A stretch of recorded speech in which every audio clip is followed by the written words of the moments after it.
أعوذ بالله من الشيطان الرجيم.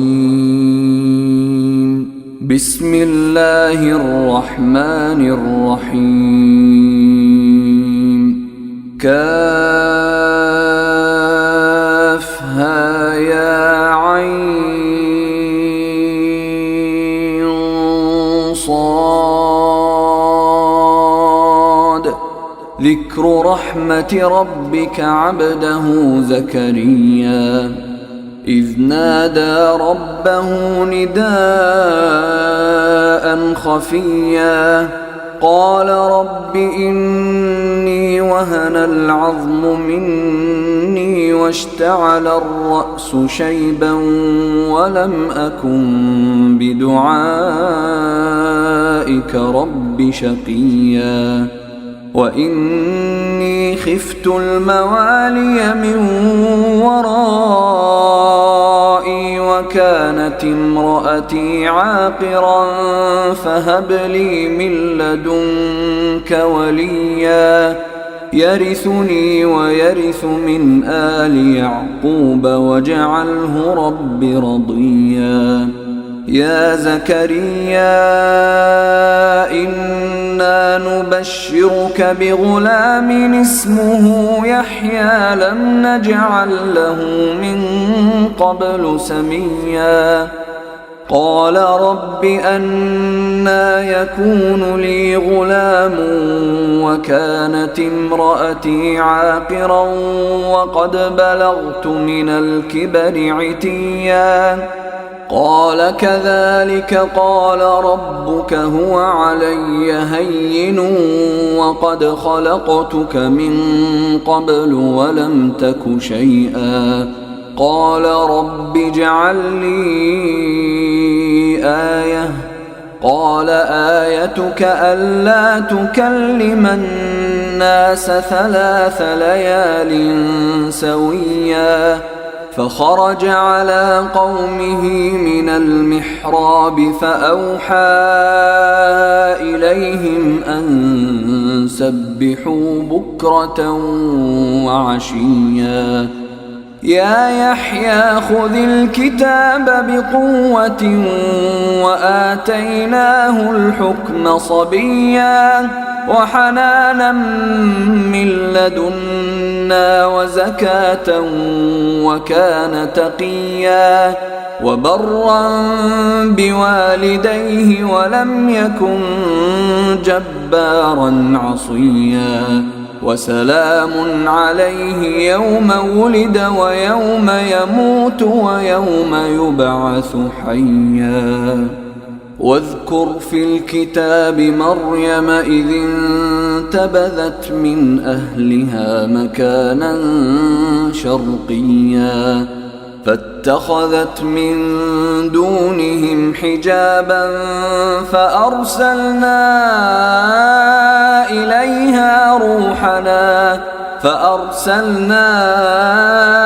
إليها روحنا فتمثل لها بشرا سويا. قالت إني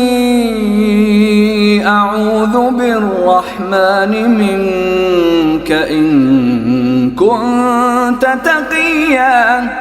قال إنما أنا رسول ربك لأهب لك غلاما زكيا. قالت أنى يكون لي غلام ولم يمسسني بشر ولم أك بغيا. قال كذلك قال ربك هو علي هين ولنجعله آية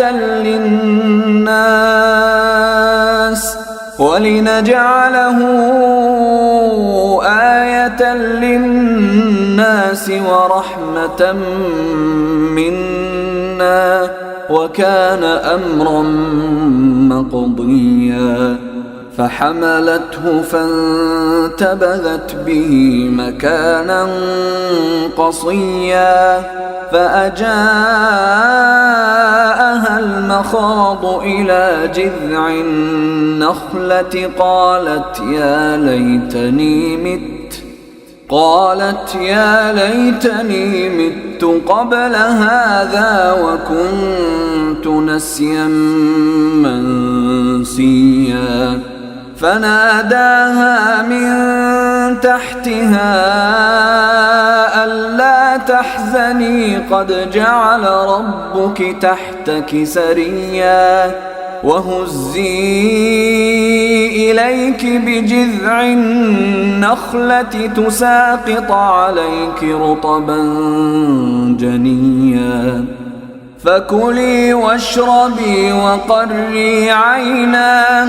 فإما ترين من البشر أحدا فقولي إني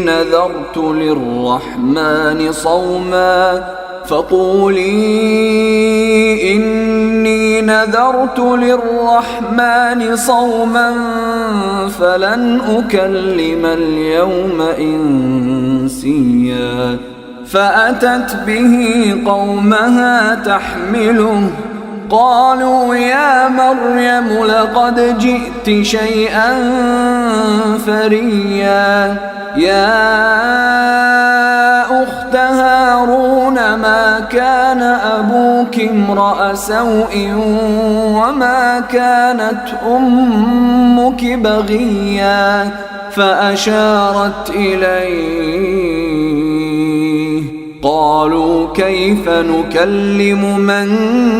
كان في المهد صبيا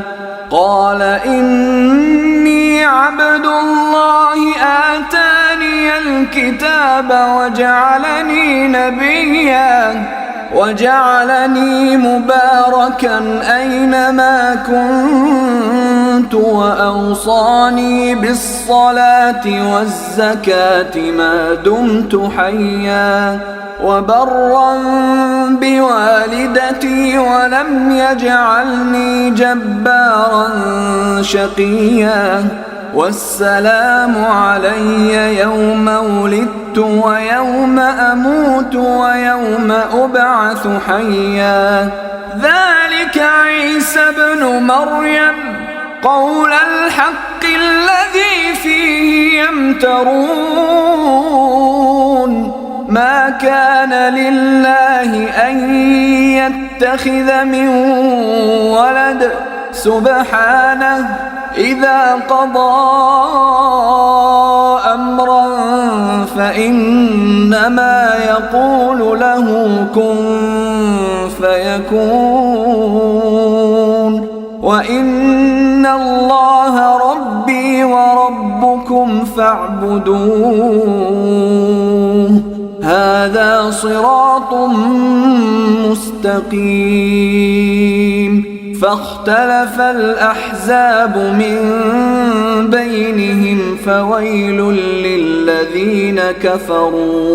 فويل للذين كفروا من مشهد يوم عظيم أسمع بهم وأبصر يوم يأتوننا لكن الظالمون اليوم في ضلال مبين وأنذرهم يوم الحسرة إذ قضي الأمر وهم في غفلة وهم لا يؤمنون إنا نحن نرث الأرض ومن عليها وإلينا يرجعون واذكر في الكتاب إبراهيم إنه كان صديقا نبيا إذ قال لأبيه يا أبت لم تعبد ما لا يسمع ولا يبصر ولا يغني عنك شيئا يا أبت إني قد جاءني من العلم ما لم يأتك فاتبعني أهدك صراطا سويا يا أبت لا تعبد الشيطان إن الشيطان كان للرحمن عصيا يا أبت إني أخاف أن يمسك عذاب من الرحمن فتكون للشيطان وليا قال أراغب أنت عن آلهتي يا إبراهيم لئن لم تنته لأرجمنك واهجرني مليا قال سلام عليك سأستغفر لك ربي إنه كان بي حفيا وأعتزلكم وما تدعون من دون الله وأدعو ربي عسى ألا أكون بدعاء ربي شقيا فلما اعتزلهم وما يعبدون من دون الله وهبنا له إسحاق ويعقوب وكلا جعلنا نبيا ووهبنا لهم من رحمتنا وجعلنا لهم لسان صدق عليا واذكر في الكتاب موسى إنه كان مخلصا وكان رسولا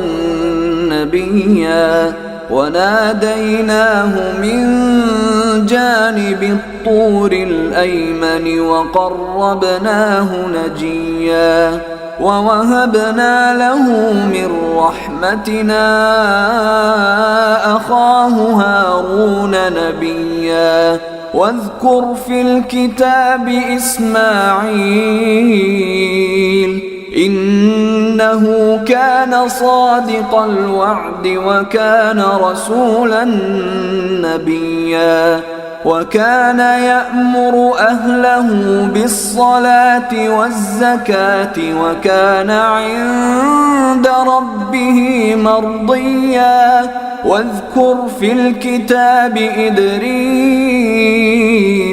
إنه كان صديقا نبيا ورفعناه مكانا عليا أولئك الذين أنعم الله عليهم من النبيين من ذرية آدم وممن حملنا مع نوح ومن ذرية إبراهيم وإسرائيل وممن هدينا واجتبينا إذا تتلى عليهم آيات الرحمن خروا سجدا وبكيا فخلف من بعدهم خلف أضاعوا الصلاة واتبعوا الشهوات فسوف يلقون غيا إلا من تاب وآمن وعمل صالحا فأولئك يدخلون الجنة ولا يظلمون شيئا جنات عدن التي وعد الرحمن عباده بالغيب إنه كان وعده مأتيا لا يسمعون فيها لغوا إلا سلاما ولهم رزقهم فيها بكرة وعشيا تلك الجنة التي نورث من عبادنا من كان تقيا وما نتنزل إلا بأمر ربك له ما بين أيدينا وما خلفنا وما بين ذلك وما كان ربك نسيا رب السماوات والأرض وما بينهما فاعبده واصطبر لعبادته هل تعلم له سميا ويقول الإنسان أإذا ما مت لسوف أخرج حيا أولا يذكر الإنسان أنا خلقناه من قبل ولم يك شيئا فوربك لنحشرنهم والشياطين ثم لنحضرنهم حول جهنم جثيا ثم لننزعن من كل شيعة أيهم أشد على الرحمن عتيا ثم لنحن أعلم بالذين هم أولى بها صليا وإن منكم إلا واردها كان على ربك حتما مقضيا ثم ننجي الذين اتقوا ونذر الظالمين فيها جثيا وإذا تتلى عليهم آياتنا بينات قال الذين كفروا للذين آمنوا أي الفريقين خير مقاما وأحسن نديا وكم أهلكنا قبلهم من قرن هم أحسن أثاثا ورئيا قل من كان في الضلالة فليمدد له الرحمن مدا حتى إذا رأوا ما يوعدون إما العذاب وإما الساعة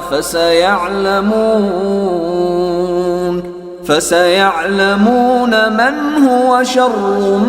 مكانا وأضعف جندا ويزيد الله الذين اهتدوا هدى والباقيات الصالحات خير عند ربك ثوابا وخير مردا أفرأيت الذي كفر بآياتنا وقال لأوتين مالا وولدا أطلع الغيب أم اتخذ عند الرحمن عهدا كلا سنكتب ما يقول ونمد له من العذاب مدا ونرثه ما يقول ويأتينا فردا واتخذوا من دون الله آلهة ليكونوا لهم عزا كلا سيكفرون بعبادتهم ويكونون عليهم ضدا ألم تر أنا أرسلنا الشياطين على الكافرين تؤزهم أزا فلا تعجل عليهم إنما نعد لهم عدا يوم نحشر المتقين إلى الرحمن وفدا ونسوق المجرمين إلى جهنم وردا لا يملكون الشفاعة إلا من اتخذ عند الرحمن عهدا وقالوا اتخذ الرحمن ولدا لقد جئتم شيئا إدا تكاد السماوات يتفطرن منه وتنشق الأرض وتخر الجبال هدا أن دعوا للرحمن ولدا وما ينبغي للرحمن أن يتخذ ولدا إن كل من في السماوات والأرض إلا آتي الرحمن عبدا لقد أحصاهم وعدهم عدا وكلهم آتيه يوم القيامة فردا إن الذين آمنوا وعملوا الصالحات سيجعل لهم الرحمن ودا فإنما يسرناه بلسانك لتبشر به المتقين وتنذر به قوما لدا وكم أهلكنا قبلهم من قرن هل تحس منهم من أحد أو تسمع لهم ركزا بسم الله الرحمن الرحيم قد أفلح المؤمنون الذين هم في صلاتهم خاشعون والذين هم عن اللغو معرضون والذين هم للزكاة فاعلون والذين هم لفروجهم حافظون إلا على أزواجهم أو ما ملكت أيمانهم فإنهم غير ملومين فمن ابتغى وراء ذلك فأولئك هم العادون والذين هم لأماناتهم وعهدهم راعون والذين هم على صلواتهم يحافظون أولئك هم الوارثون الذين يرثون الفردوس هم فيها خالدون ولقد خلقنا الإنسان من سلالة من طين ثم جعلناه نطفة في قرار مكين ثم خلقنا النطفة علقة فخلقنا العلقة مضغة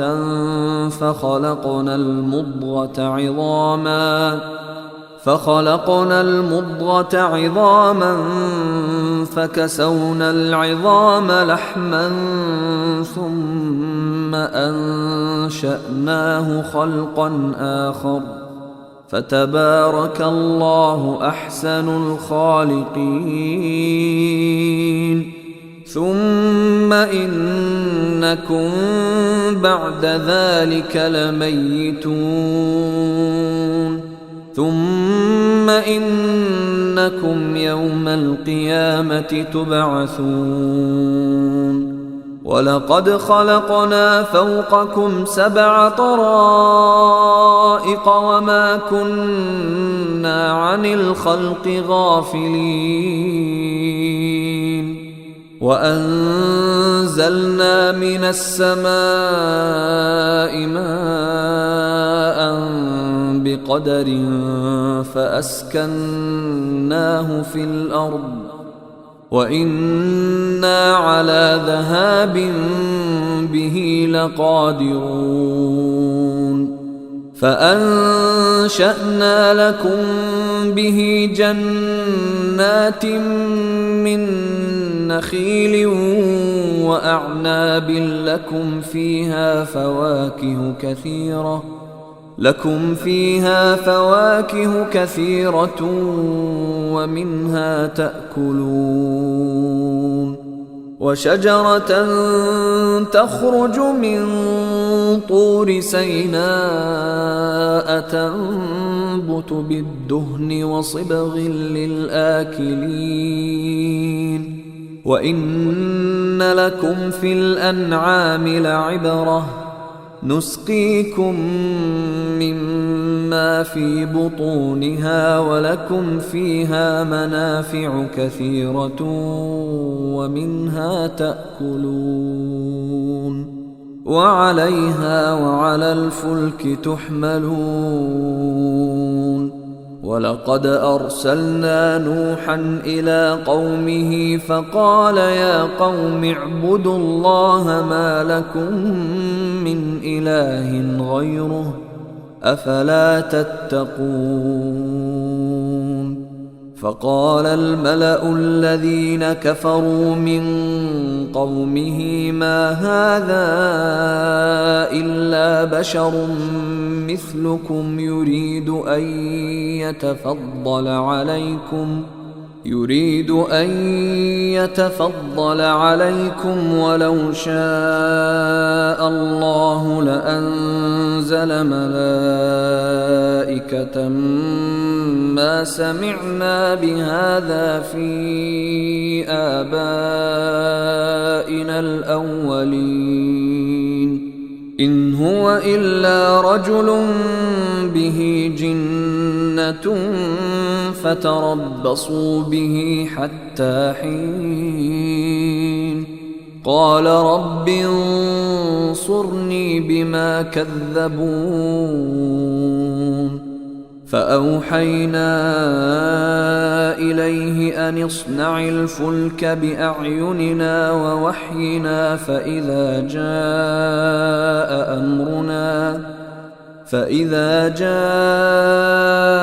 أمرنا وفاردت النور فاسلك فيها من كل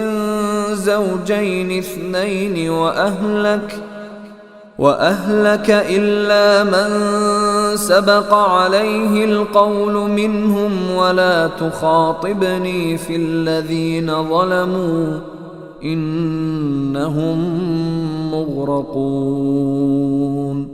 فإذا استويت أنت ومن معك على الفلك فقل الحمد لله الذي نجانا من القوم الظالمين وقل رب أنزلني منزلا مباركا وأنت خير المنزلين إن في ذلك لآيات وإن كنا لمبتلين ثم أنشأنا من بعدهم قرنا آخرين فأرسلنا فيهم رسولا منهم أن اعبدوا الله ما لكم من إله غيره أفلا تتقون وقال الملأ من قومه الذين كفروا وكذبوا بلقاء الآخرة وأترفناهم في الحياة الدنيا ما هذا إلا بشر مثلكم يأكل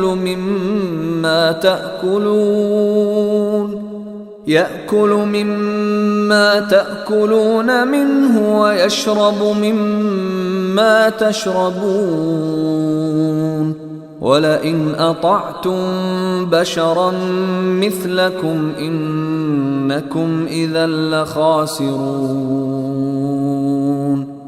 أيعدكم أنكم إذا متم وكنتم ترابا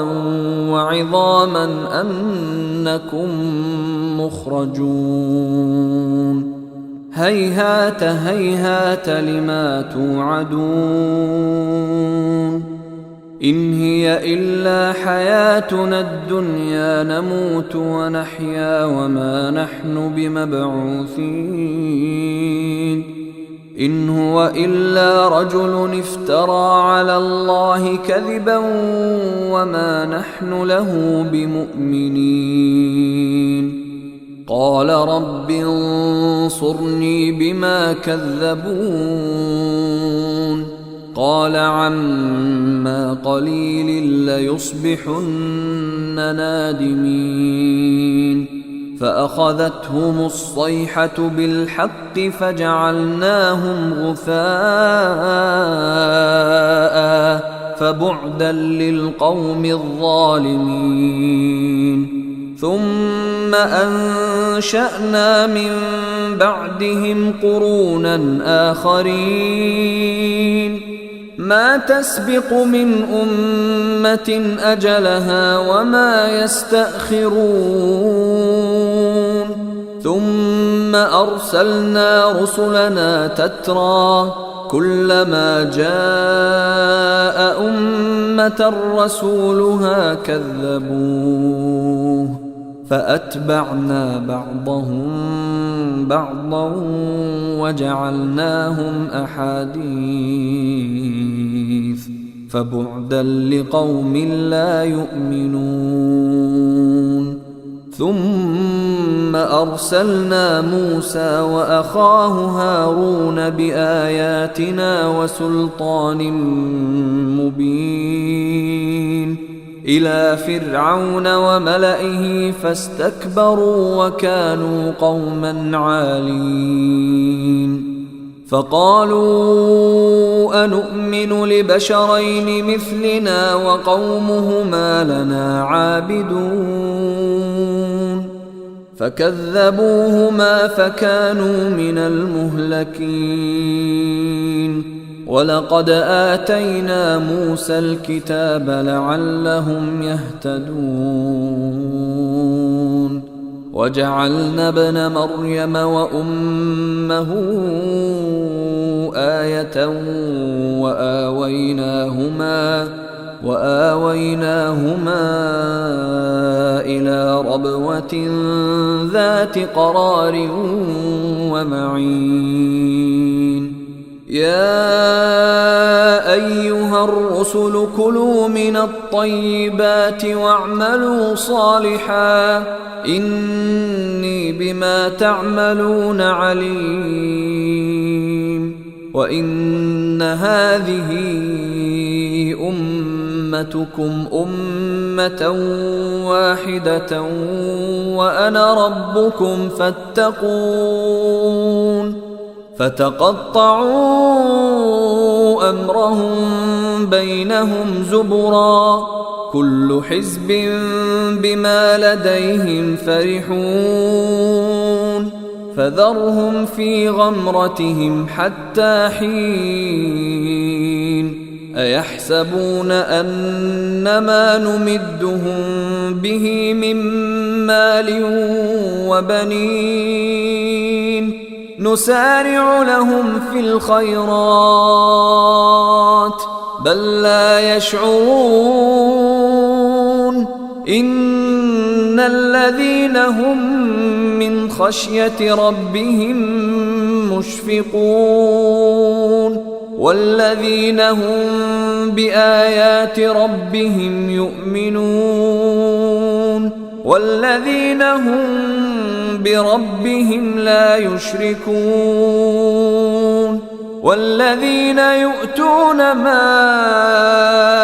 آتوا وقلوبهم وجلة أنهم إلى ربهم راجعون أولئك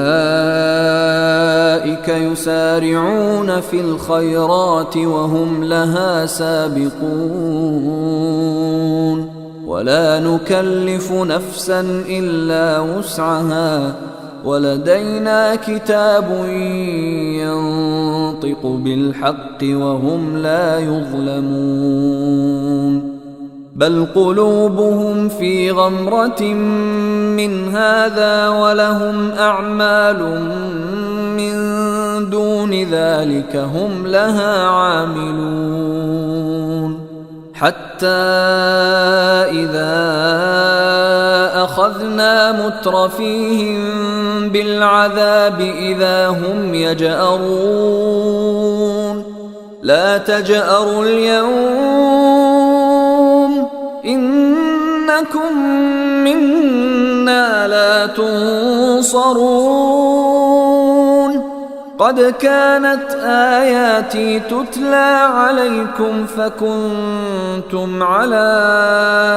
أعقابكم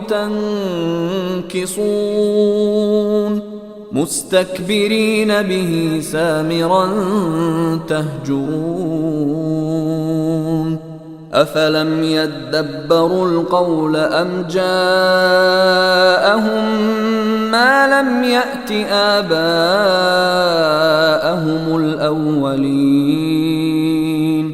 أم لم يعرفوا رسولهم فهم له منكرون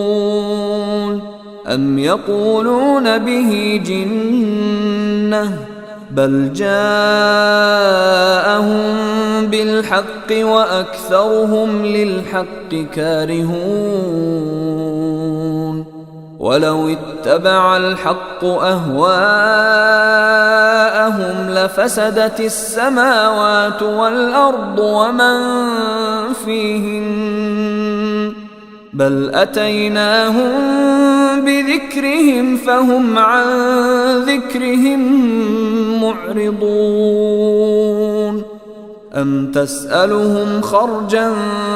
فخراج ربك خير وهو خير الرازقين وإنك لتدعوهم إلى صراط مستقيم وإن الذين لا يؤمنون بالآخرة عن الصراط لناكبون ولو رحمناهم وكشفنا ما بهم من ضر للجوا في طغيانهم يعمهون ولقد أخذناهم بالعذاب فما استكانوا لربهم وما يتضرعون حتى إذا فتحنا عليهم بابا ذا عذاب شديد إذا هم فيه مبلسون وهو الذي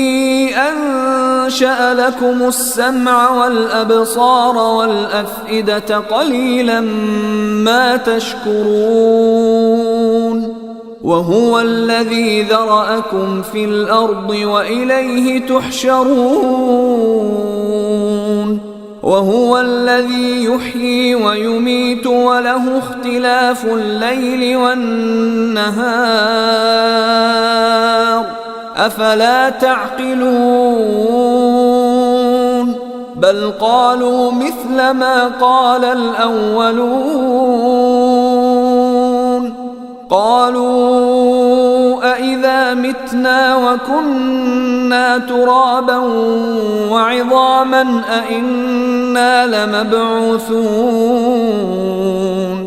لقد وعدنا نحن وآباؤنا هذا من قبل إن هذا إلا أساطير الأولين قل لمن الأرض ومن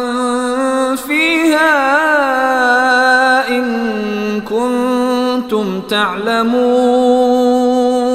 سيقولون لله قل أفلا تذكرون قل من رب السماوات السبع ورب العرش العظيم سيقولون لله قل أفلا تتقون قل من بيده ملكوت كل شيء وهو يجير ولا يجار عليه إن كنتم تعلمون سيقولون لله قل فأنى تسحرون بل أتيناهم بالحق وإنهم لكاذبون ما اتخذ الله من ولد وما كان معه من إله إذا لذهب كل إله بما خلق ولعلى بعضهم على بعض سبحان الله عما يصفون عالم الغيب والشهادة فتعالى عما يشركون قل رب إما تريني ما يوعدون رب فلا تجعلني في القوم الظالمين وإنا على أن نريك ما نعدهم لقادرون ادفع بالتي هي أحسن السيئة نحن أعلم بما يصفون وقل رب أعوذ بك من همزات الشياطين وأعوذ بك رب أن يحضرون حتى إذا جاء أحدهم الموت قال رب ارجعون لعلي أعمل صالحا فيما تركت كلا إنها كلمة هو قائلها ومن ورائهم برزخ إلى يوم يبعثون فإذا نفخ في الصور فلا أنساب بينهم يومئذ ولا يتساءلون فمن ثقلت موازينه فأولئك هم المفلحون ومن خفت موازينه فأولئك الذين خسروا أنفسهم في جهنم خالدون تلفح وجوههم النار وهم فيها كالحون ألم تكن آياتي تتلى عليكم فكنتم بها تكذبون قالوا ربنا غلبت علينا شقوتنا وكنا قوما ضالين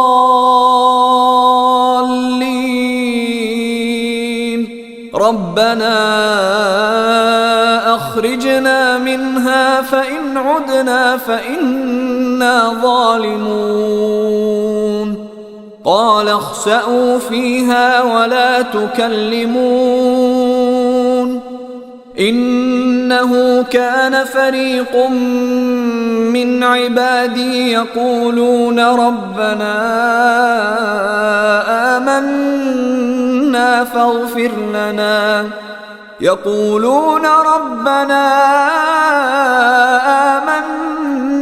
فاغفر لنا وارحمنا وأنت خير الراحمين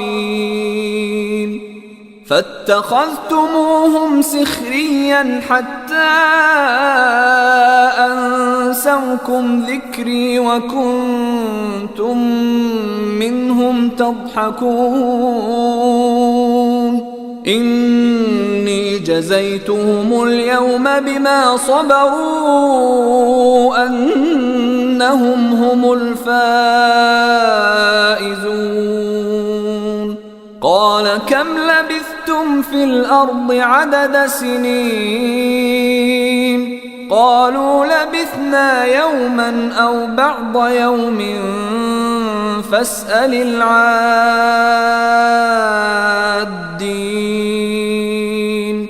قال إن لبثتم إلا قليلا لو أنكم كنتم تعلمون أفحسبتم أنما خلقناكم عبثا وأنكم إلينا لا ترجعون فتعالى الله الملك الحق لا إله إلا هو رب العرش الكريم ومن يدع مع الله إلها آخر لا برهان له به فإنما حسابه عند ربه إنه لا يفلح الكافرون وقل رب اغفر وارحم وأنت خير الراحمين. أيها الإخوة الكرام، نذكركم بأن حقوق الطبع والتوزيع محفوظة، والسلام عليكم ورحمة الله وبركاته. أعوذ بالله من الشيطان الرجيم. بسم الله الرحمن الرحيم. سورة أنزلناها وفرضناها وأنزلنا فيها آيات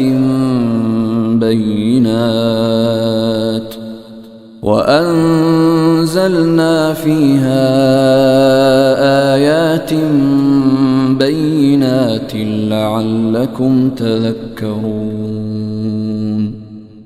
الزانية والزاني فاجلدوا كل واحد منهما 100 جلدة ولا تأخذكم بهما رأفة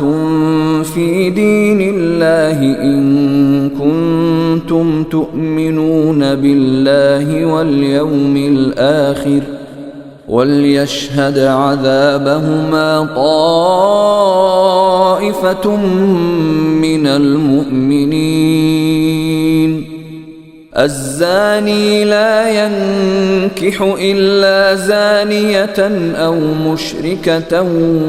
والزانية لا ينكحها إلا زان أو مشرك وحرم ذلك على المؤمنين. والذين يرمون المحصنات ثم لم يأتوا ب4 شهداء فاجلدوهم 80 جلدة ولا تقبلوا لهم شهادة أبدا وأولئك هم الفاسقون. إلا الذين تابوا من بعد ذلك وأصلحوا فإن الله غفور رحيم. والذين يرمون أزواجهم ولم يكن لهم شهداء إلا أنفسهم فشهادة أحدهم 4 شهادات بالله إنه لمن الصادقين. والخامسة أن لعنة الله عليه إن كان من الكاذبين ويدرأ عنها العذاب أن تشهد 4 شهادات بالله إنه لمن الكاذبين والخامسة أن غضب الله عليها إن كان من الصادقين ولولا فضل الله عليكم ورحمته وأن الله تواب حكيم. إن الذين جاءوا بالإفك عصبة منكم لا تحسبوه شرا لكم بل هو خير لكم لكل امرئ منهم ما اكتسب من الإثم والذي تولى كبره منهم له عذاب عظيم. لولا إذ سمعتموه ظن المؤمنون والمؤمنات بأنفسهم خيرا وقالوا هذا إفك مبين. لولا جاءوا عليه ب4 شهداء فإذ لم يأتوا بالشهداء فأولئك عند الله هم الكاذبون. ولولا فضل الله عليكم ورحمته في الدنيا والآخرة لمسكم فيما أفضتم فيه عذاب عظيم إذ تلقونه بألسنتكم وتقولون بأفواهكم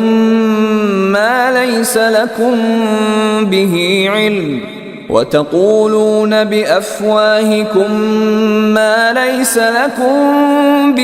علم وتحسبونه هينا وهو عند الله عظيم. ولولا إذ سمعتموه قلتم ما يكون لنا أن نتكلم بهذا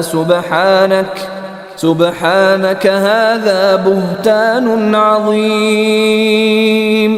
يعظكم الله أن تعودوا لمثله أبدا إن كنتم مؤمنين ويبين الله لكم الآيات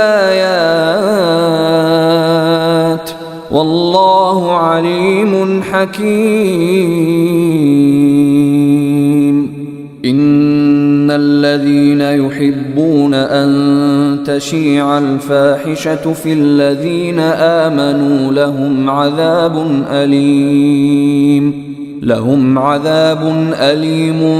في الدنيا والآخرة والله يعلم وأنتم لا تعلمون. ولولا فضل الله عليكم ورحمته وأن الله رؤوف رحيم. يا أيها الذين آمنوا لا تتبعوا خطوات الشيطان ومن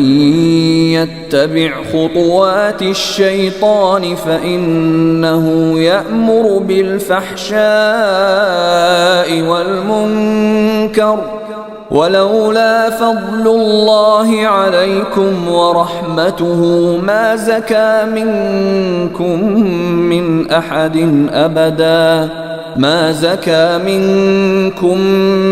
أحد أبدا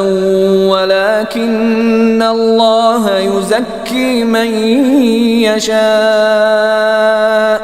والله سميع عليم. ولا يأت لأولو الفضل منكم والسعة أن يؤتوا أولي القربى والمساكين والمهاجرين في سبيل الله وليعفوا وليصفحوا ألا تحبون أن يغفر الله لكم والله غفور رحيم إن الذين يرمون المحصنات الغافلات المؤمنات لعنوا في الدنيا والآخرة ولهم عذاب عظيم يوم تشهد عليهم ألسنتهم وأيديهم وأرجلهم بما كانوا يعملون يومئذ يوفيهم الله دينهم الحق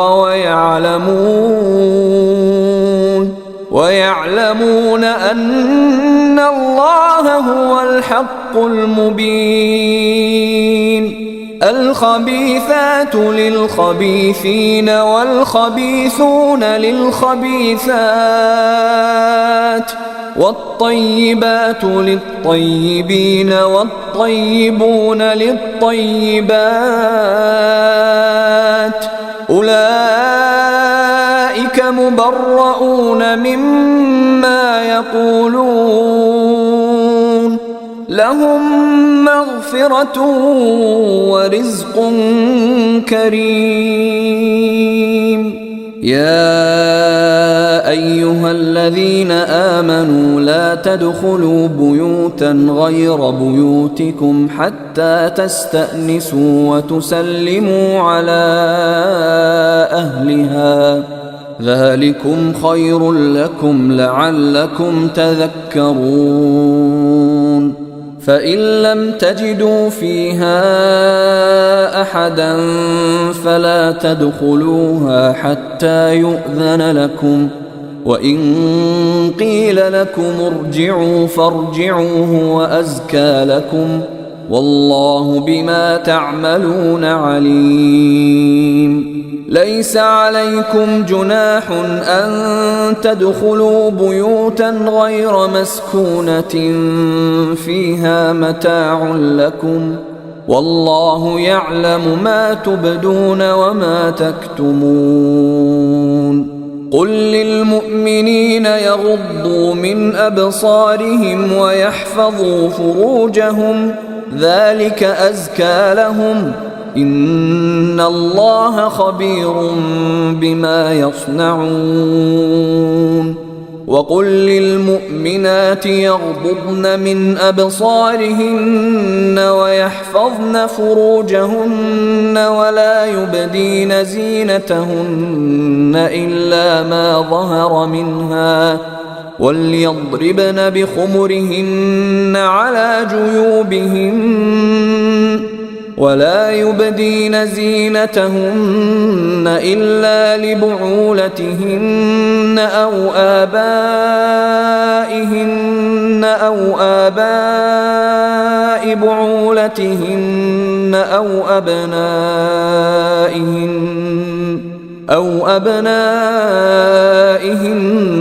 أو أبناء بعولتهن أو إخوانهن أو بني إخوانهن أو بني أخواتهن أو نسائهن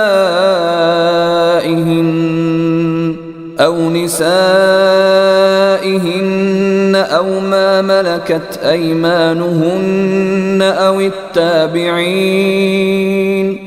أو التابعين غير أولي الإربة من الرجال أو الطفل الذين لم يظهروا على عورات النساء ولا يضربن بأرجلهن ليعلم ما يخفين من زينتهن وتوبوا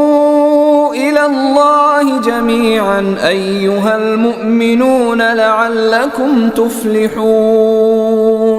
وأنكحوا الأيام منكم والصالحين من عبادكم وإمائكم إن يكونوا فقراء يغنهم الله من فضله والله واسع عليم وليستعفف الذين لا يجدون نكاحا حتى يغنيهم الله من فضله والذين يبتغون الكتاب مما ملكت أيمانكم فكاتبوهم إن علمتم فيهم خيرا وآتوهم مما لله الذي آتاكم ولا تكرهوا فتياتكم على البغاء إن أردنا تحصنا لتبتغوا عرض الحياة الدنيا ومن يكرههن فإن الله من بعد إكراههن غفور رحيم ولقد أنزلنا إليكم آيات مبينات ومثلا من الذين خلوا من قبلكم وموعظة للمتقين الله نور السماوات والأرض مثل نوره كمشكاة فيها مصباح المصباح في زجاجة الزجاجة كأنها كوكب دري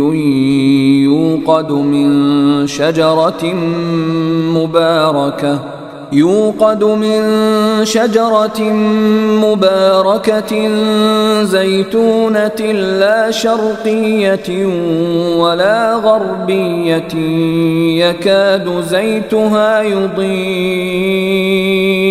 يكاد زيتها يضيء ولو لم تمسسه نار نور على نور يهدي الله لنوره من يشاء ويضرب الله الأمثال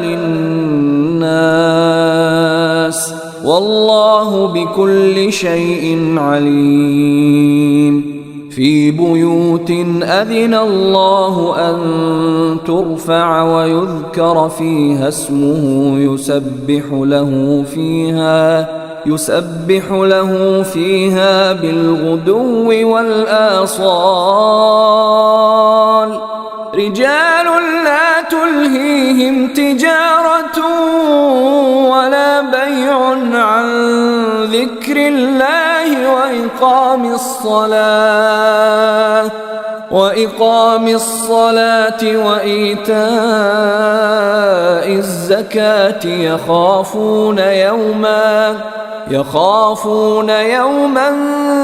تتقلب فيه القلوب والأبصار ليجزيهم الله أحسن ما عملوا ويزيدهم من فضله والله يرزق من يشاء بغير حساب والذين كفروا أعمالهم كسراب بقيعة يحسبه الظمآن ماء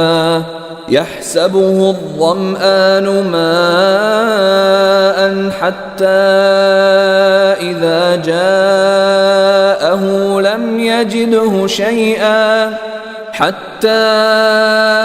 إذا جاءه لم يجده شيئا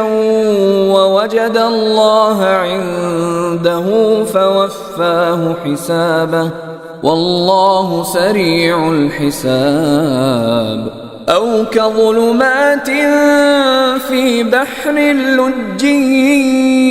يغشاه موج من فوقه موج من فوقه سحاب ظلمات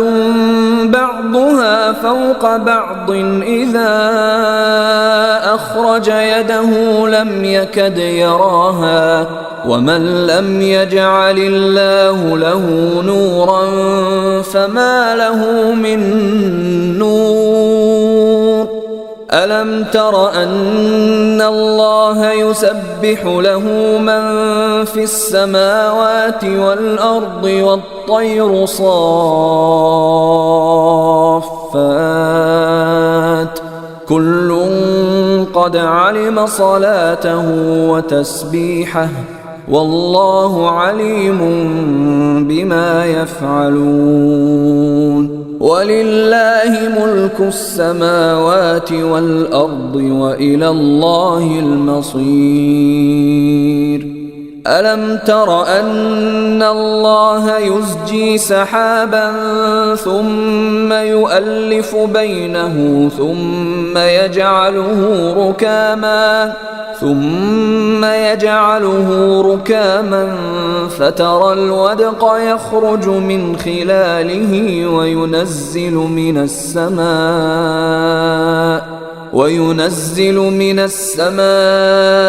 من جبال فيها من برد فيصيب به من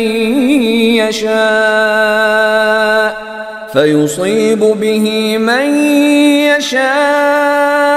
ويصرفه عن من يشاء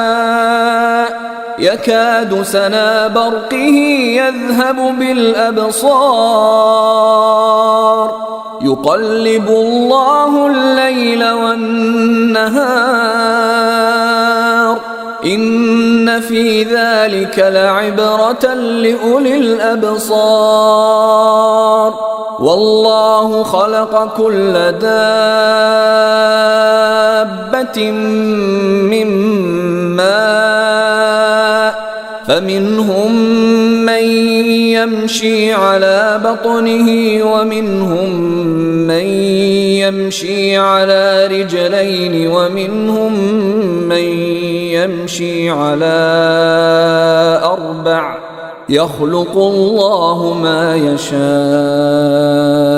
إن الله على كل شيء قدير لقد أنزلنا آيات مبينات والله يهدي من يشاء إلى صراط مستقيم ويقولون آمنا بالله وبالرسول وأطعنا ثم يتولى فريق منهم من بعد ذلك وما أولئك بالمؤمنين وإذا دعوا إلى الله ورسوله ليحكم بينهم إذا فريق منهم معرضون وإن يكن لهم الحق يأتوا إليه مذعنين أفي قلوبهم مرض أم ارتابوا أم يخافون أن يحيف الله عليهم ورسوله بل أولئك هم الظالمون إنما كان قول المؤمنين إذا دعوا إلى الله ورسوله ليحكم بينهم أن يقولوا سمعنا وأطعنا وأولئك هم المفلحون ومن يطع الله ورسوله ويخشى الله ويتقه فأولئك هم الفائزون. وأقسموا بالله جهد أيمانهم لئن أمرتهم ليخرجن قل لا تقسموا طاعة معروفة إن الله خبير بما تعملون. قل أطيعوا الله وأطيعوا الرسول فإن تولوا فإنما عليه ما حمل وعليكم ما حملتم وإن تطيعوه تهتدوا وما على الرسول إلا البلاغ المبين. وعد الله الذين آمنوا منكم وعملوا الصالحات ليستخلفنهم في الأرض كما استخلف الذين من قبلهم وليمكنن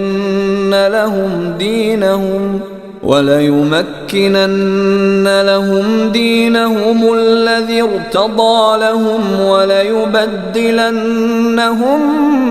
من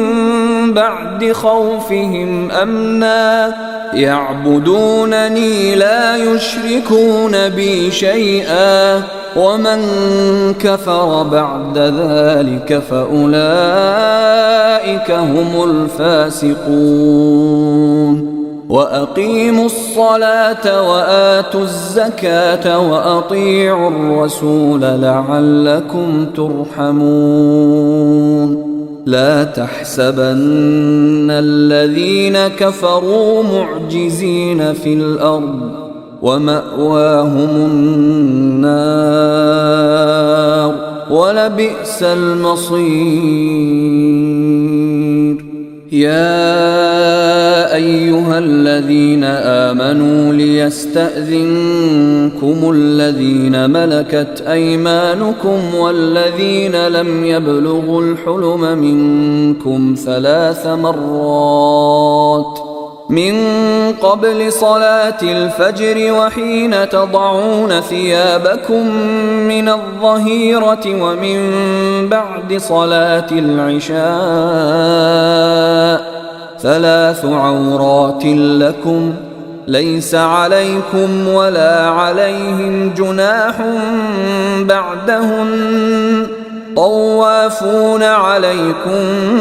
بعضكم على بعض كذلك يبين الله لكم الآيات والله عليم حكيم. وإذا بلغ الأطفال منكم الحلم فليستأذنوا كما استأذن الذين من قبلهم كذلك يبين الله لكم آياته والله عليم حكيم. والقواعد من النساء اللاتي لا يرجون نكاحا فليس عليهن جناح أن يضعن ثيابهن غير متبرجات بزينة وأن يستعففن خير لهم والله سميع عليم. ليس على الأعمى حرج ولا على الأعرج حرج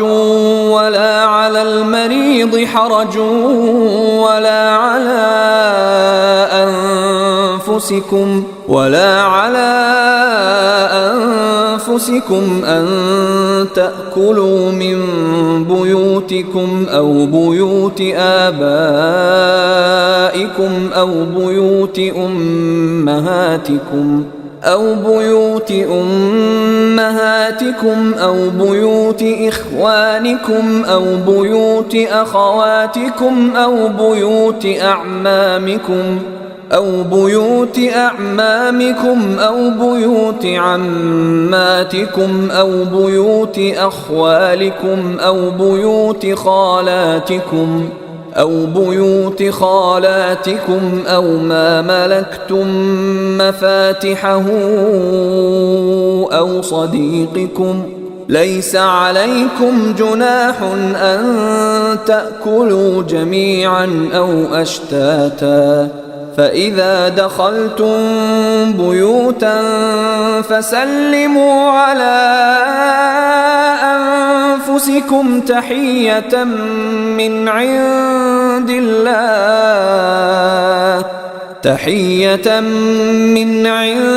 الله مباركة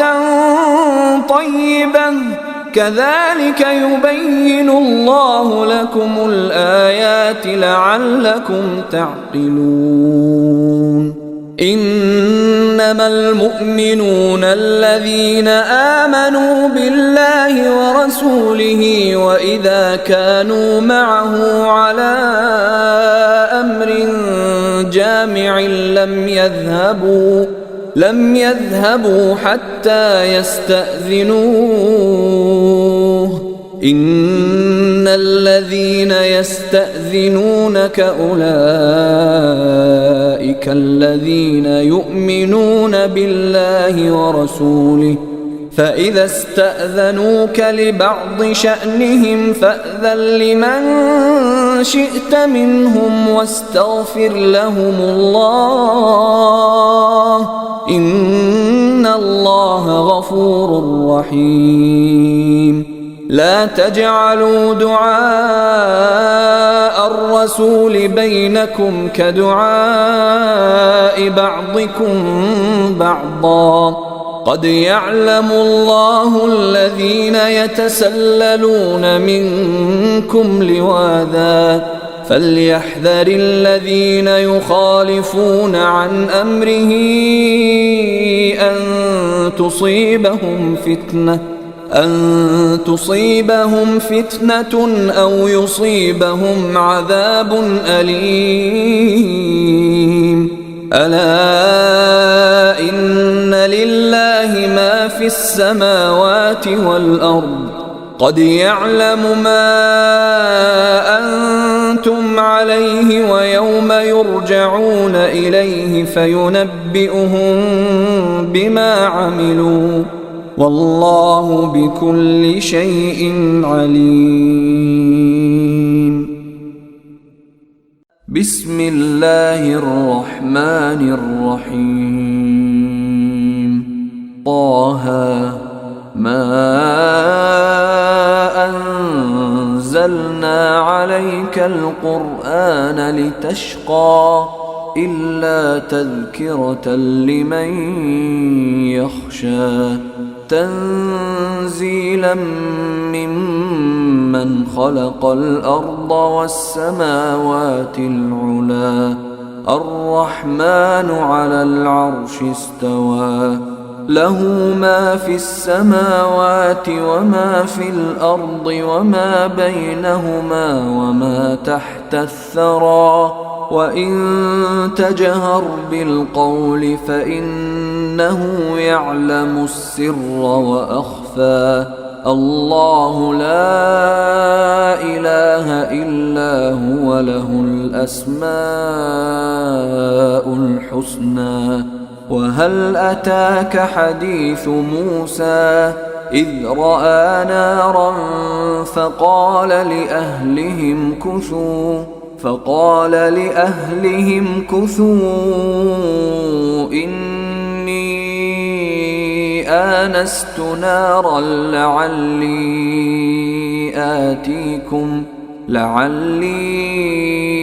آتيكم منها بقبس أو أجد على النار هدى، فلما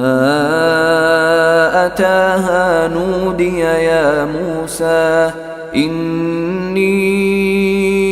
أنا ربك فاخلع نعليك إنك بالوادي المقدس طوى وأنا اخترتك فاستمع لما يوحى إنني أنا الله لا إله إلا أنا فاعبدني وأقم الصلاة لذكري إن الساعة آتية أكاد أخفيها لتجزى كل نفس بما تسعى فلا يصدنك عنها من لا يؤمن بها واتبع هواه فتردى وما تلك بيمينك يا موسى قال هي عصاي أتوكأ عليها وأهش بها على غنمي ولي فيها مآرب أخرى قال ألقها يا موسى فألقاها فإذا هي حية تسعى قال خذها ولا تخف سنعيدها سيرتها الأولى واضمم يدك إلى جناحك تخرج بيضاء من غير سوء آية أخرى لنريك من آياتنا الكبرى اذهب إلى فرعون إنه طغى قال رب اشرح لي صدري ويسر لي أمري واحلل عقدة من لساني يفقه قولي واجعل لي وزيرا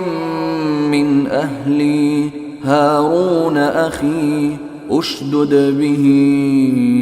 أزري وأشركه في أمري كي نسبحك كثيرا ونذكرك كثيرا إنك كنت بنا بصيرا قال قد أوتيت سؤلك يا موسى ولقد مننا عليك مرة أخرى إذ أوحينا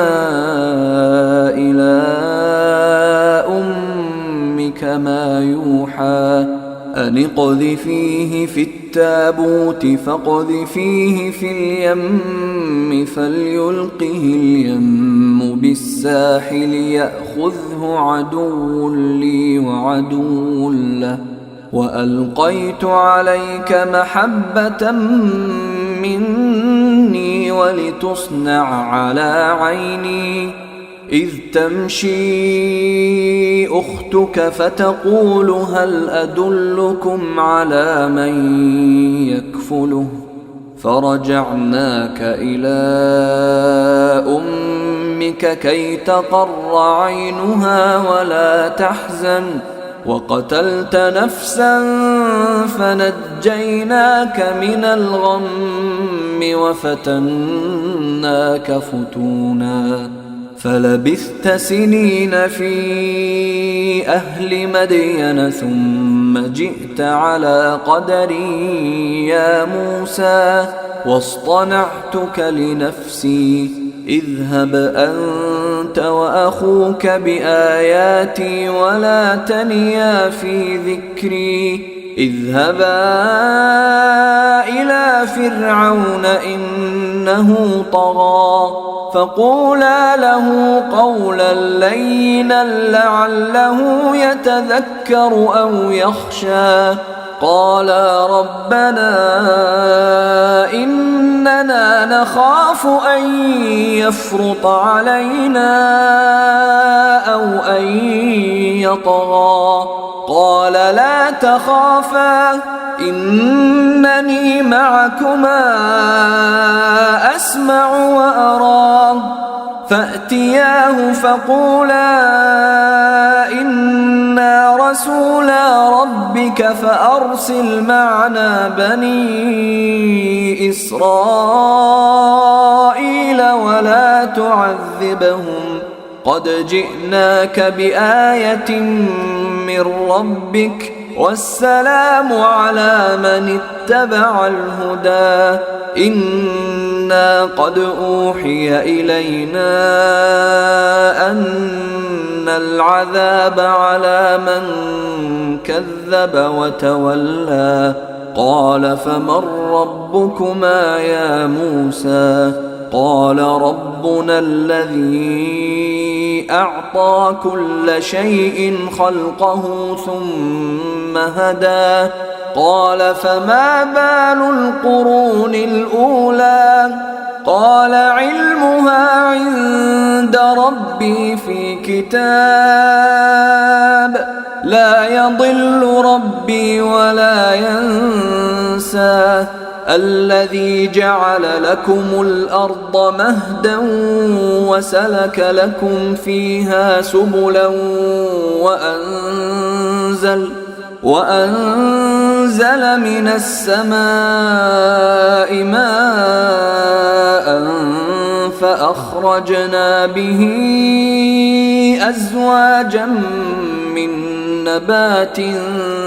شتى كلوا وارعوا أنعامكم إن في ذلك لآيات لأولي النهى منها خلقناكم وفيها نعيدكم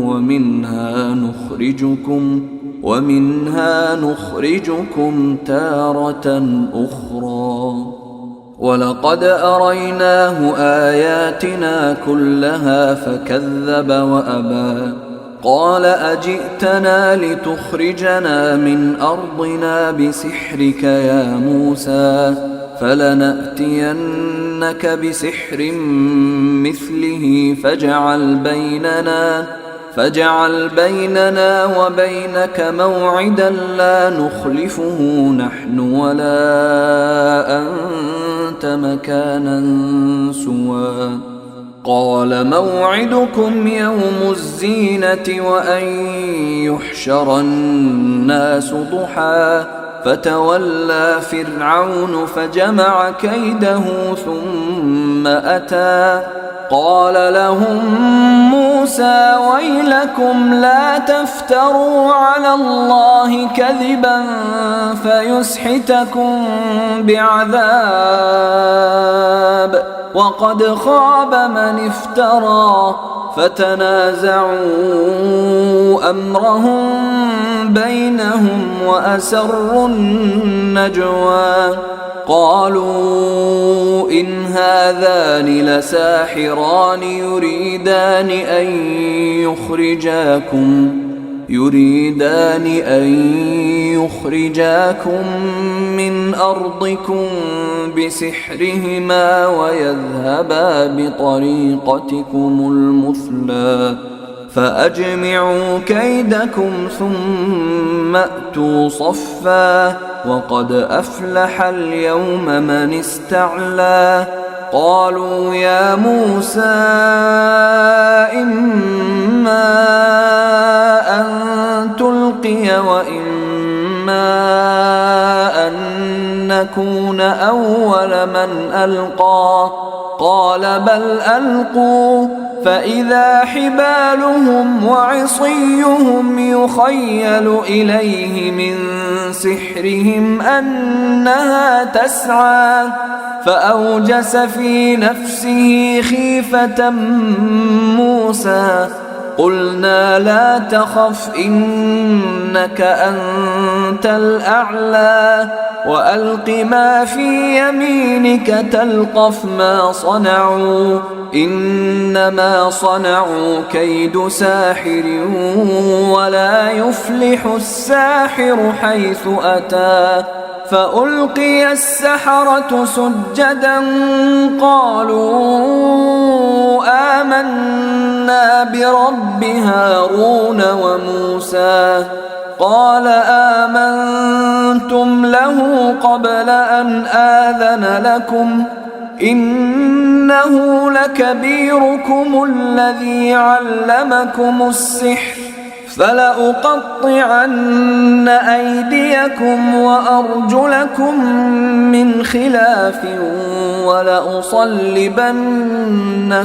في جذوع النخل ولتعلمن أينا أشد عذابا وأبقى قالوا لن نؤثرك على ما جاءنا من البينات والذي فطرنا فاقض ما أنت قاض إنما تقضي هذه الحياة الدنيا إنا آمنا بربنا ليغفر لنا خطايانا وما أكرهتنا عليه من السحر والله خير وأبقى إنه من يأت ربه مجرما فإن له جهنم لا يموت فيها ولا يحيا ومن يأته مؤمنا قد عمل الصالحات فأولئك لهم الدرجات العلى جنات عدن تجري من تحتها الأنهار خالدين فيها وذلك جزاء من تزكى ولقد أوحينا إلى موسى أن أسر بعبادي فاضرب لهم طريقا في البحر يبسا لا تخاف دركا ولا تخشى فأتبعهم فرعون بجنوده فغشيهم من اليم ما غشيهم وأضل فرعون قومه وما هدى يا بني إسرائيل قد أنجيناكم من عدوكم وواعدناكم جانب الطور الأيمن ونزلنا عليكم المن والسلوى كلوا من طيبات ما رزقناكم ولا تطغوا فيه فيحل عليكم غضبي ومن يحلل عليه غضبي فقد هوى وإني لغفار لمن تاب وآمن وعمل صالحا ثم اهتدى وما أعجلك عن قومك يا موسى قال هم أولئك على أثري وعجلت إليك رب لترضى قال فإنا قد فتنا قومك من بعدك وأضلهم السامري فرجع موسى إلى قومه غضبان أسفا قال يا قوم ألم يعدكم ربكم وعدا حسنا أفطال عليكم العهد أم أردتم أن يحل عليكم غضب من ربكم فأخلفتم موعدي قالوا ما أخلفنا موعدك بملكنا ولكننا حملنا أوزارا من زينة القوم فقذفناها فكذلك ألقى السامري فأخرج لهم عجلا جسدا له خوار فقالوا هذا إلهكم وإله موسى فنسي أفلا يرون ألا يرجع إليهم قولا ولا يملك لهم ضرا ولا نفعا ولقد قال لهم هارون من قبل يا قوم إنما فتنتم به وإن ربكم الرحمن فاتبعوني وأطيعوا أمري قالوا لن نبرح عليه عاكفين حتى يرجع إلينا موسى قال يا هارون ما منعك إذ رأيتهم ضلوا ألا تتبعني أفعصيت أمري قال يا ابن أم لا تأخذ بلحيتي ولا برأسي إني خشيت أن تقول فرقت بين بني إسرائيل ولم ترقب قولي قال فما خطبك يا سامري قال بصرت بما لم يبصروا به فقبضت قبضة من أثر الرسول فنبذتها وكذلك سولت لي نفسي قال فاذهب فإن لك في الحياة أن تقول لا مساس وإن لك موعدا لن تخلفه وانظر إلى إلهك الذي ظلت عليه عاكفا لنحرقنه ثم لننسفنه في اليم نسفا إنما إلهكم الله الذي لا إله إلا هو وسع كل شيء علما كذلك نقص عليك من أنباء ما قد سبق وقد آتيناك من لدنا ذكرا من أعرض عنه فإنه يحمل يوم القيامة وزرا خالدين فيه وساء لهم يوم القيامة حملا يوم ينفخ في الصور ونحشر المجرمين يومئذ زرقا يتخافتون بينهم إن لبثتم إلا عشرا نحن أعلم بما يقولون إذ يقول أمثلهم طريقة إن لبثتم إلا يوما ويسألونك عن الجبال فقل ينسفها ربي نسفا فيذرها قاعا صفصفا لا ترى فيها عوجا ولا أمتا يومئذ يتبعون الداعي لا عوج له وخشعت الأصوات للرحمن فلا تسمع إلا همسا يومئذ لا تنفع الشفاعة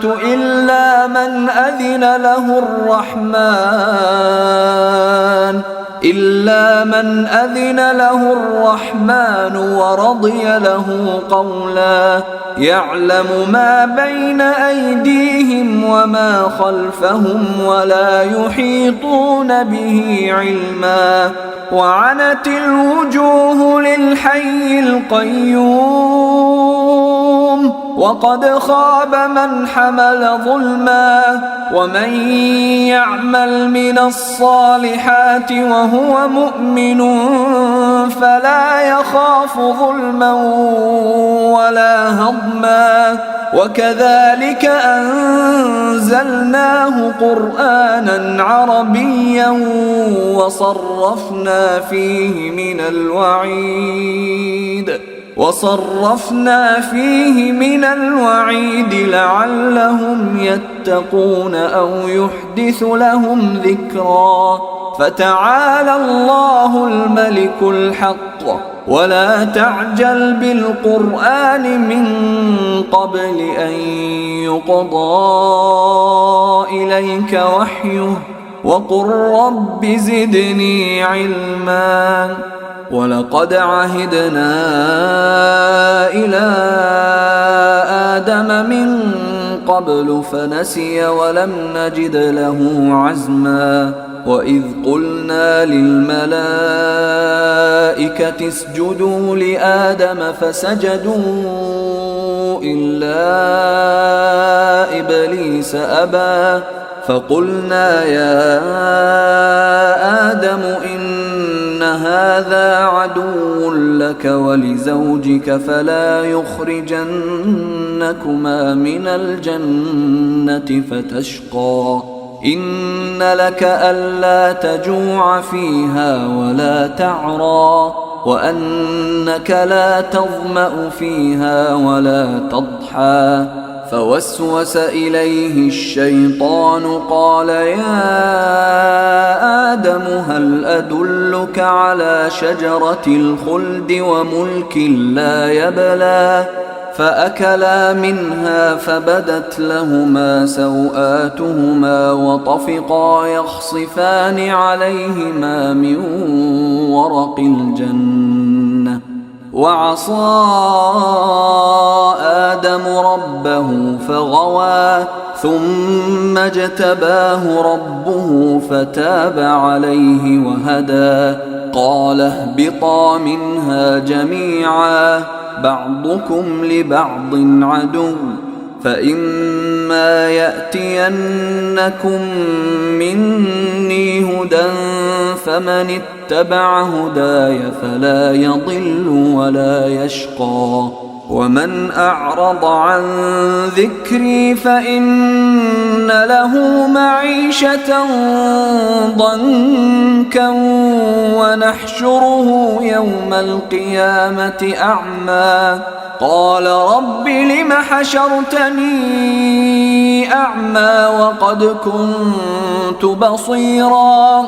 قال كذلك أتتك آياتنا فنسيتها وكذلك اليوم تنسى. وكذلك نجزي من أسرف ولم يؤمن بآيات ربه ولعذاب الآخرة أشد وأبقى. أفلم يهد لهم كم أهلكنا قبلهم من القرون يمشون في مساكنهم إن في ذلك لآيات لأولي النهى. ولولا كلمة سبقت من ربك لكان لزاما وأجل مسمى. فاصبر على ما يقولون وسبح بحمد ربك قبل طلوع الشمس وقبل غروبها ومن آناء الليل فسبح وأطراف النهار لعلك ترضى. ولا تمدن عينيك إلى ما متعنا به أزواجا منهم زهرة الحياة الدنيا لنفتنهم فيه ورزق ربك خير وأبقى. وأمر أهلك بالصلاة واصطبر عليها لا نسألك رزقا نحن نرزقك والعاقبة للتقوى. وقالوا لولا يأتينا بآية من ربه أولم تأتهم بينة ما في الصحف الأولى ولو أنا أهلكناهم أهلكناهم بعذاب من قبله لقالوا ربنا لولا أرسلت إلينا رسولا فنتبع آياتك من قبل أن نذل ونخزى قل كل متربص فتربصوا فستعلمون من أصحاب الصراط السوي ومن اهتدى. أعوذ بالله من الشيطان الرجيم. بسم الله الرحمن الرحيم. يا أيها الناس اتقوا ربكم إن زلزلة الساعة شيء عظيم يوم ترونها تذهل كل مرضعة عما أرضعت وتضع كل ذات حمل حملها وترى الناس سكارى وما هم بسكارى ولكن عذاب الله شديد. ومن الناس من يجادل في الله بغير علم ويتبع كل شيطان مريد. كتب عليه أنه من تولاه فأنه يضله ويهديه إلى عذاب السعير. يا أيها الناس إن كنتم في ريب من البعث فإنا خلقناكم من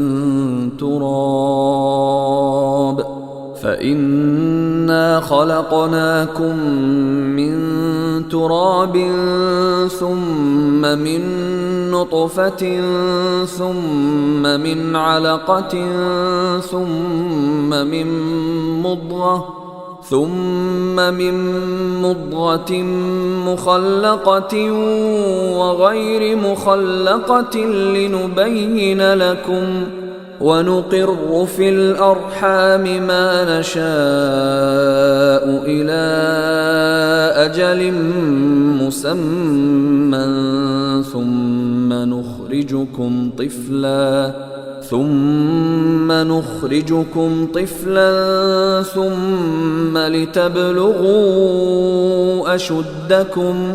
ومنكم من يتوفى ومنكم من يرد إلى أرذل العمر لكي لا يعلم من بعد علم شيئا.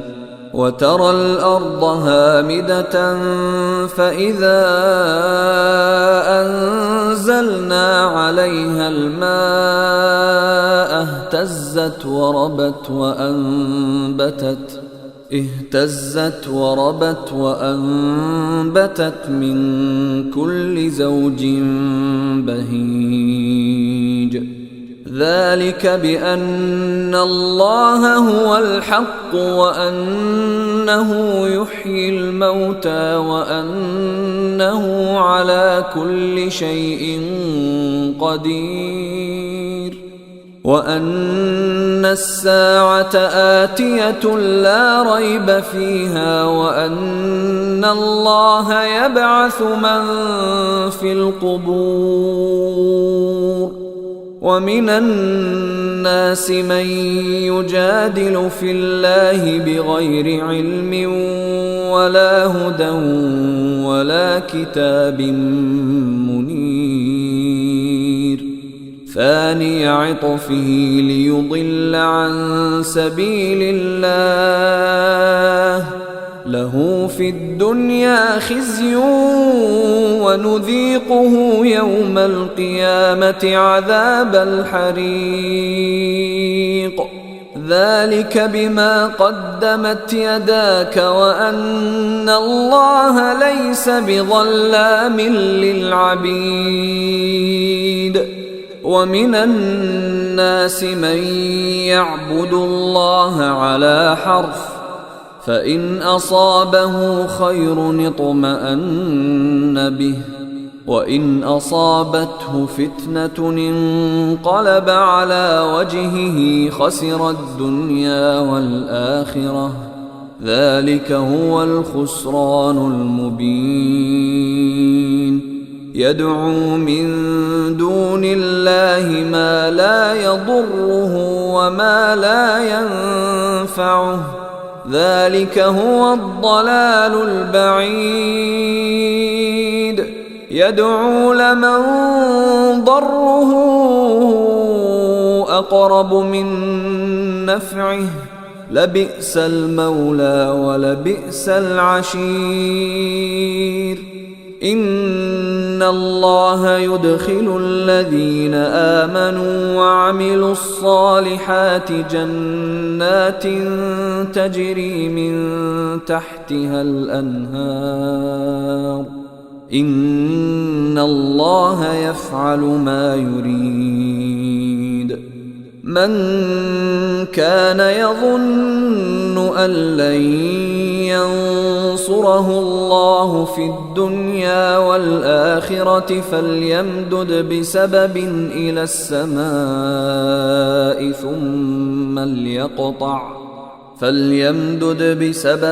إلى السماء ثم ليقطع فلينظر هل يذهبن كيده ما يغيظ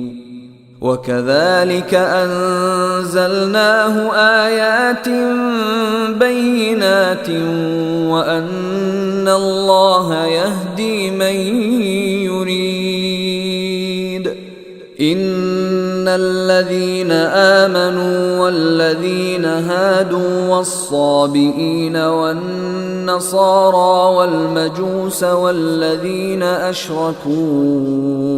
إن الله يفصل بينهم يوم القيامة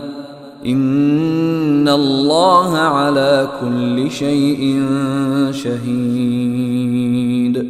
ألم تر أن الله يسجد له من في السماوات ومن في الأرض والشمس والقمر والنجوم والجبال والشجر والدواب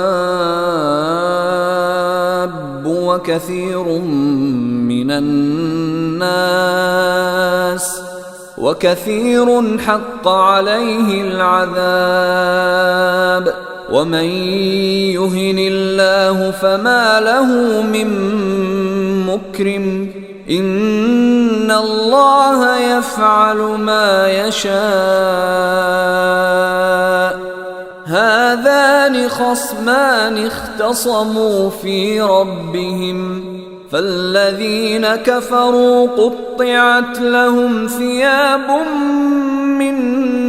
نار يصب من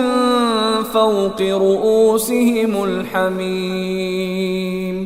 يصهر به ما في بطونهم والجلود ولهم مقامع من حديد كلما أرادوا أن يخرجوا منها من غم أعيدوا فيها وذوقوا عذاب الحريق إن الله يدخل الذين آمنوا وعملوا الصالحات جنات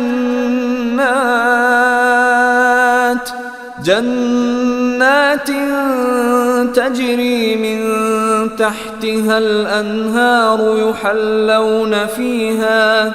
يحلون فيها من أساور من ذهب ولؤلؤا ولباسهم فيها حرير وهدوا إلى الطيب من القول وهدوا إلى صراط الحميد.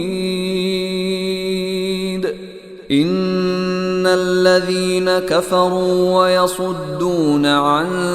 سبيل الله والمسجد الحرام الذي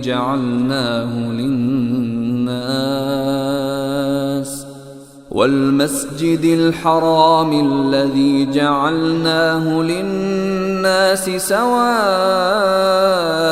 العاكف فيه والباد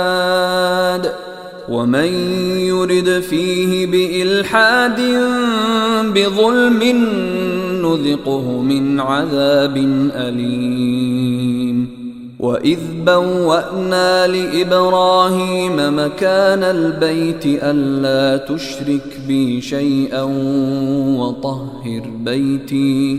وطهر بيتي للطائفين والقائمين والركع السجود. وأذن في الناس بالحج يأتوك رجالا وعلى كل ضامر يأتين من كل فج عميق ليشهدوا منافع لهم ويذكروا اسم الله في أيام معلومات على ما رزقهم من بهيمة الأنعام فكلوا منها وأطعموا البائس الفقير ثم ليقضوا تفثهم وليوفوا نذورهم وليطوفوا بالبيت العتيق. ذلك ومن يعظم حرمات الله فهو خير له عند ربه. وأحلت لكم الأنعام إلا ما يتلى عليكم فاجتنبوا الرجس من الأوثان واجتنبوا قول الزور حنفاء لله غير مشركين به ومن يشرك بالله فكأنما خر من السماء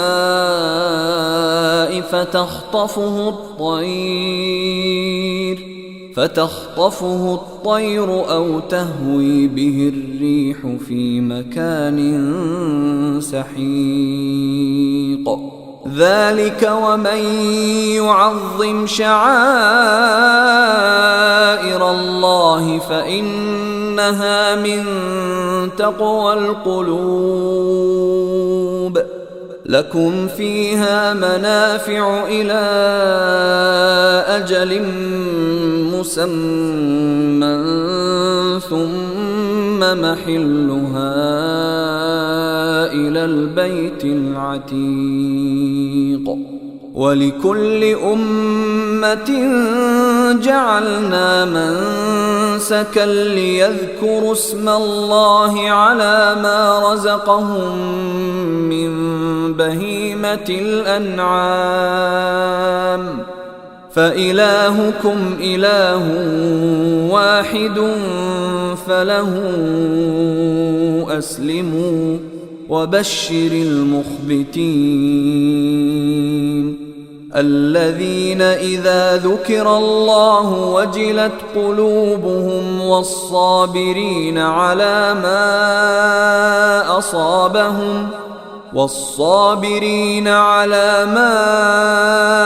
أصابهم والمقيم الصلاة ومما رزقناهم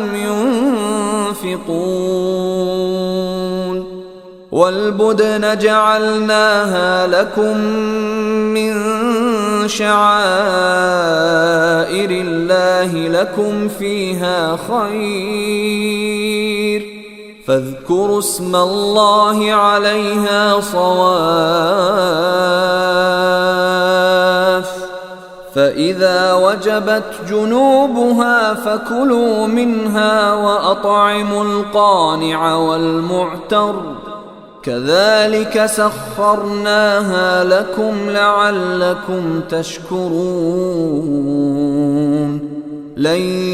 ينال الله لحومها ولا دماؤها ولكن يناله التقوى منكم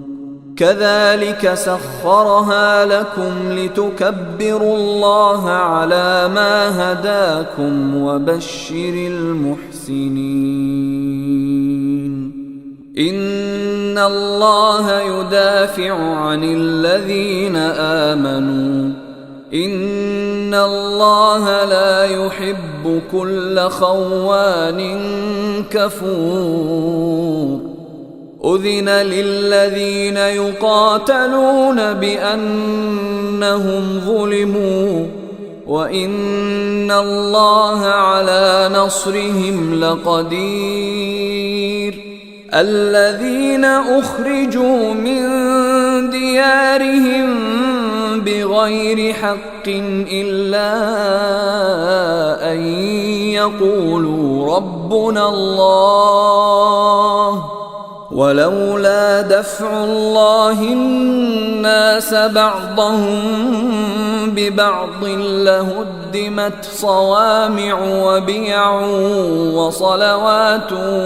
ومساجد يذكر فيها اسم الله كثيرا ولينصرن الله من ينصره إن الله لقوي عزيز الذين إن مكناهم في الأرض أقاموا الصلاة وآتوا الزكاة وأمروا بالمعروف ونهوا عن المنكر ولله عاقبة الأمور وإن يكذبوك فقد كذبت قبلهم قوم نوح وعاد وثمود وقوم إبراهيم وقوم لوط وأصحاب مدين وكذب موسى فأمليت للكافرين ثم أخذتهم فكيف كان نكير فكأي من قرية أهلكناها وهي ظالمة فهي خاوية على عروشها وبئر معطلة وقصر مشيد أفلم يسيروا في الأرض فتكون لهم قلوب يعقلون بها أو آذان يسمعون بها فإنها لا تعمى الأبصار ولكن تعمى القلوب التي في الصدور ويستعجلونك بالعذاب ولن يخلف الله وعده وإن يوما عند ربك كألف سنة مما تعدون وكأي من قرية أمليت لها وهي ظالمة ثم أخذتها وإلي المصير قل يا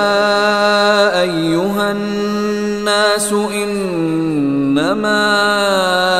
أنا لكم نذير مبين فالذين آمنوا وعملوا الصالحات لهم مغفرة ورزق كريم والذين سعوا في آياتنا معاجزين أولئك أصحاب الجحيم. وما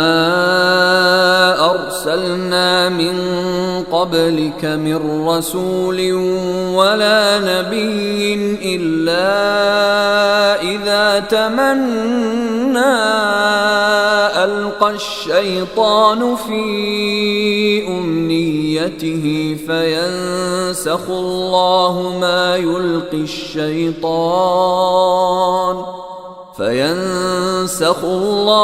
ما يلقي الشيطان ثم يحكم الله آياته والله عليم حكيم. ليجعل ما يلقي الشيطان فتنة للذين في قلوبهم مرض والقاسية قلوبهم وإن الظالمين لفي شقاق بعيد. وليعلم الذين أوتوا العلم أنه الحق من ربك فيؤمنوا به فتخبت له قلوبهم وإن الله لهادي الذين آمنوا إلى صراط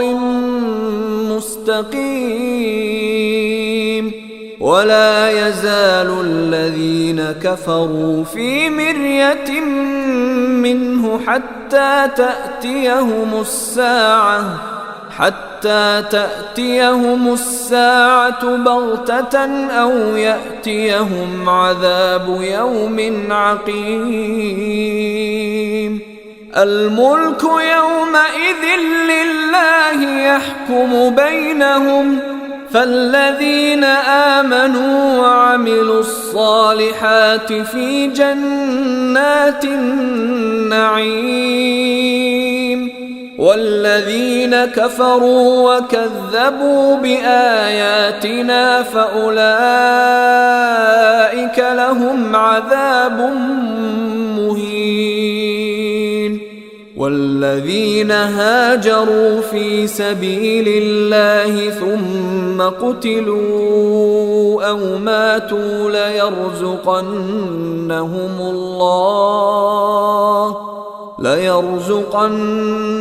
الله رزقا حسنا وإن الله لهو خير الرازقين. ليدخلنهم مدخلا يرضونه وإن الله لعليم حليم. ذلك ومن عاقب بمثل ما عوقب به ثم بغي عليه لينصرنه الله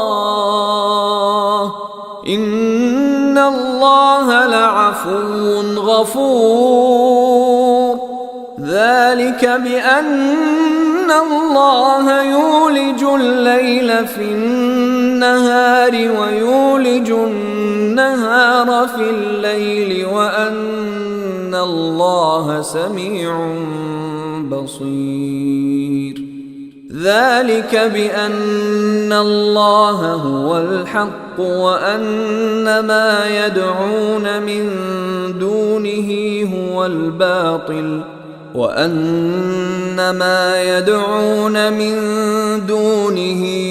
الباطل وأن الله هو العلي الكبير. ألم تر أن الله أنزل من السماء ماء فتصبح الأرض مخضرة إن الله لطيف خبير. له ما في السماوات وما في الأرض وإن الله لهو الغني الحميد. ألم تر أن الله سخر لكم ما في الأرض والفلك تجري في البحر بأمره ويمسك السماء أن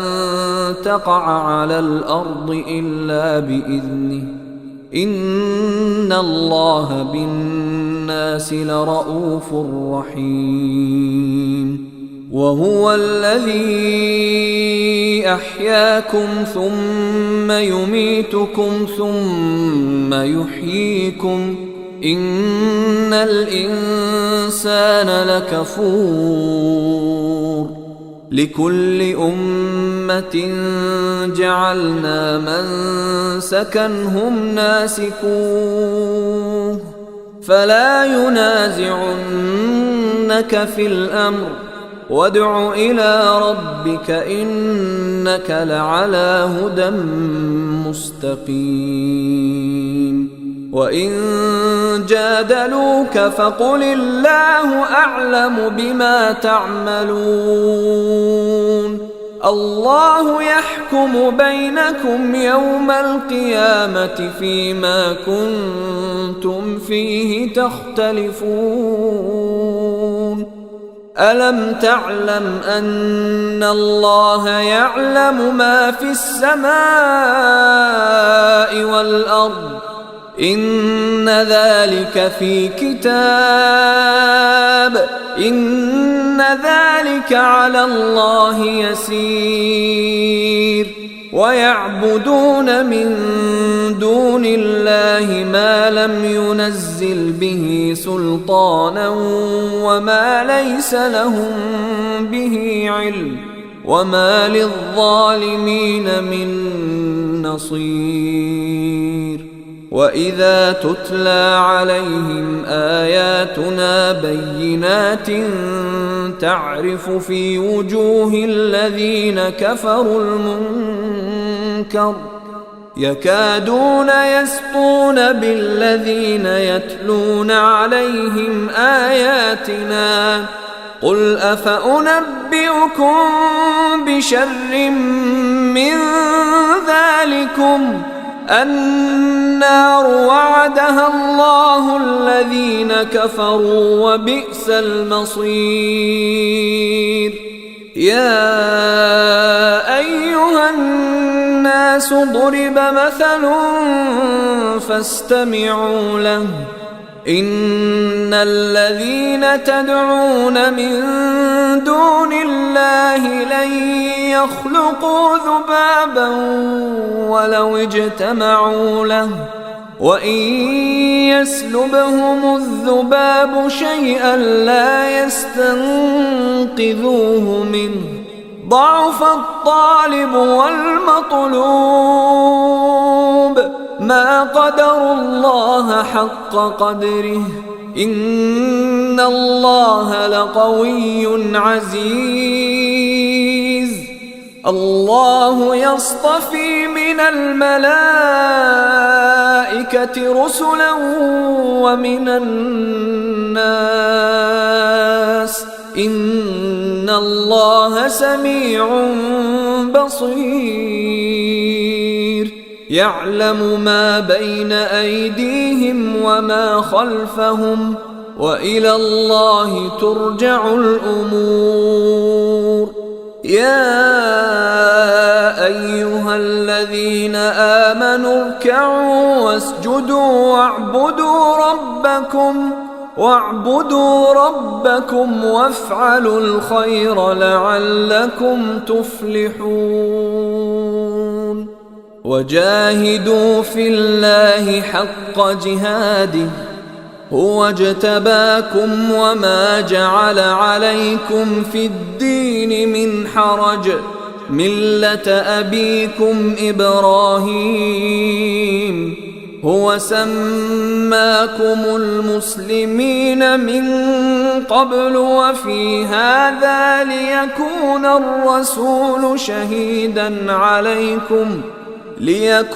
الرسول شهيدا عليكم وتكونوا شهداء